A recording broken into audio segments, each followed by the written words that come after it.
Trinamool political project হিসেবে একটা বিজয়া সম্মেলনী, সব জায়গাতে বিজয়া সম্মেলনী হবে, কোথায় কবে হবে, কোন নেতা যাবে, কি করবে না করবে, তো মারামারির জায়গা, দ্বন্দ্বের জায়গা, গোষ্ঠীদ্বন্দ্বের জায়গা। কে কার চাইতে বড় মাতব্বর, কে কার চাইতে বড় লুঠেরা, তার কম্পিটিশনের জায়গা হয়ে গেছে বিজয়া সম্মেলনী। জায়গায় জায়গায় তৃণমূল থাকবে আর গোষ্ঠীকন্দল থাকবে না, তৃণমূল থাকবে আর লুঠের ভাগাভাগির লড়াই চলবে না, তৃণমূল থাকবে আর হিংসা থাকবে না, গুলিবোমা বন্দুক থাকবে না। হয় কখনো একটা দুষ্কৃতীদের দল, লুঠেরাদের দল, তাদের বিজয়া সম্মেলনী একই রকমভাবে হচ্ছে।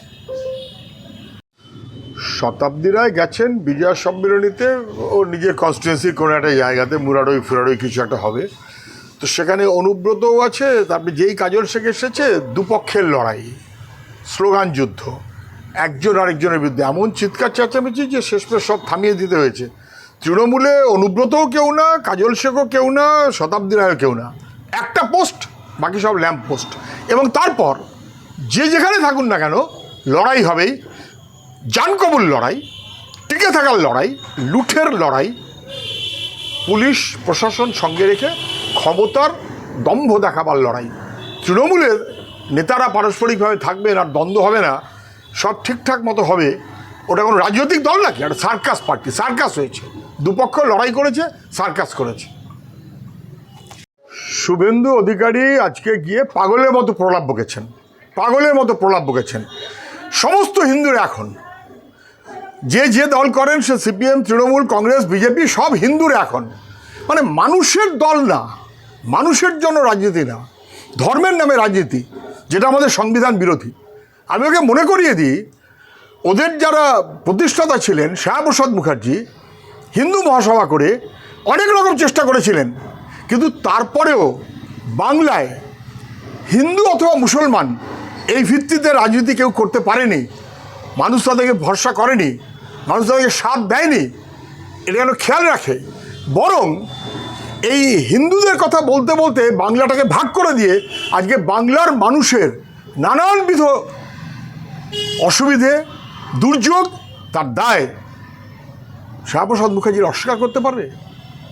হিন্দু ধর্ম, ওরা যেটা চান, হিন্দুত্ব, যেটা রাজনীতি, পলিটিক্যাল প্রজেক্ট অফ হিন্দুত্ব, এটা মানবিক নয়, এটা অমানবিক, এটা গণতান্ত্রিক নয়, এটা অগণতান্ত্রিক, এটা সামাজিক নয়, এটা অসামাজিক।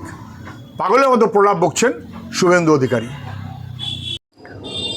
দেখুন, এই বিরোধী দলনেতা যাচ্ছেন, যে প্রোগ্রামই হোক না কেন, তার প্রোগ্রাম, তার মতন প্রোগ্রাম, কিন্তু সেখানে মাঝ রাস্তায় বাধা দেওয়া, আটকানো, আক্রমণ করা, এটা কিন্তু একটা রেওয়াজ করে ফেলছে পশ্চিমবাংলায়, যে যাকে পছন্দ হবে না সে ত্রাণ দিতে গেলেও তাকে মারবো, রক্ত বার করে দেবো, বিরোধী দলের কেউ যেতে পারবে না, অন্য কেউ যেতে পারবে না, অপরাধ তৃণমূল করলেও তার বিরুদ্ধে কেউ কথা বলতে পারবে না। এটা একটা ফ্যাসিস্টিক মনোভাব, আমি এর তীব্র নিন্দা করছি। এটা কখনো চলতে পারে না, কে কোন দল করেন ভিন্ন কথা, কিন্তু এটাই যদি একবার চালু হয়, তাহলে আমার পছন্দ না হলেই আমি তাকে মারবো, এটা চালু হয়ে যাওয়ার যে সম্ভাবনা তৈরি হচ্ছে, এটা ফ্যাসিস্টিক, এটা কখনো হতে পারে না। যে কালচার বিজেপির, সেই কালচারই পশ্চিমবাংলায় তৃণমূল, এটা পরিষ্কার। আমি তীব্র নিন্দা করছি, ত্রিপুরা হলেও নিন্দা করব, এখানে হলেও নিন্দা করব।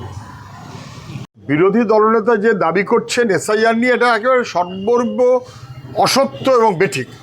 যে কে বারণ করেছিল প্রত্যেক বছর ভোটার লিস্টে মৃত মানুষের নাম রেখে দেওয়া, এই ব্যবস্থাটা করলো কেন নির্বাচন কমিশন?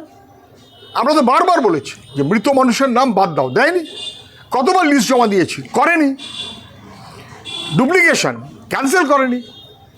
অন অ্যান্ড অ্যাভারেজ একটা বুথে 50, 60, 65, 70, 8, 9% পর্যন্ত এমন ভোটার আছে যাদের নাম বাদ যাওয়া উচিত। কেন বাদ যায়নি?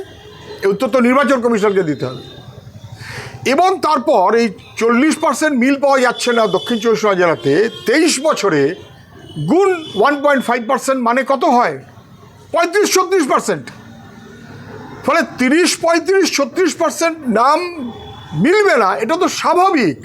তো অ্যারিথমেটিকের অঙ্ক, কি আজে বাজে কথা বলছে আমি জানি না।